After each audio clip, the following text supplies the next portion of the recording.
Good afternoon po. Ngayon po ay nandito ka sa aming likod bahay. Ako po ay mamamasyal doon sa aking itinanim na buto ng kalabasa. Samahan niyo po ako guys. Tingnan po natin kung tumubo na. Medyo madamo yung aking pinagtaniman. Ito. Tingnan po, bisitahin ko kung may tubo na. Uy, ayun. Tumubo na yung ang buto ng kalabasa. So, 4 sa isang tinamad. Ayan. Tubo na. Wow. Bukas ay ito'y aking dadamuhan. Ito guys, so kakatuwa. Meron din palang hindi tumubo. Ayun. Ito pala. Yan. Ang dami. Ayan o. Hindi.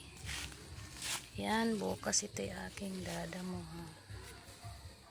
Malawak-lawak din yung aking. Ilang puno din ito. Yung iba'y wala. Yung iba naman ay ang daming tumubo. Yan po guys. Daming tumubo. Yan. Merong isa lang. Ito naman ay ilan ba ito? 4. Yan. Meron na akong kalabasa na parami ang kakatuwa naman. Ang dami. At least nabuhay yung kalabasa na ito po ay niluto namin. Tinabi ko yung buto. Tapos, ayun, naisipan kong itanim para may aanihin. Ayan. Medyo madamo siya. Pero, at least madali na siya nga. Damuhan kasi tumubo na yung aking mga tinanim. Meron din ilang punong hindi tumubo. Pero, lahat ay tumubo. Siguro mga yan, kalabasa. Halos lahat naman po ay tumubo.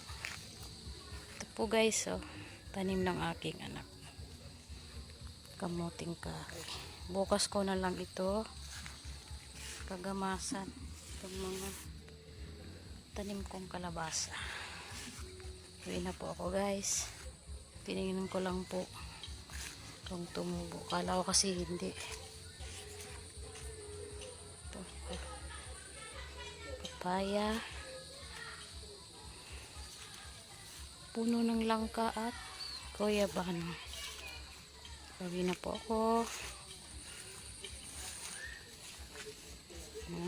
Thanks for watching.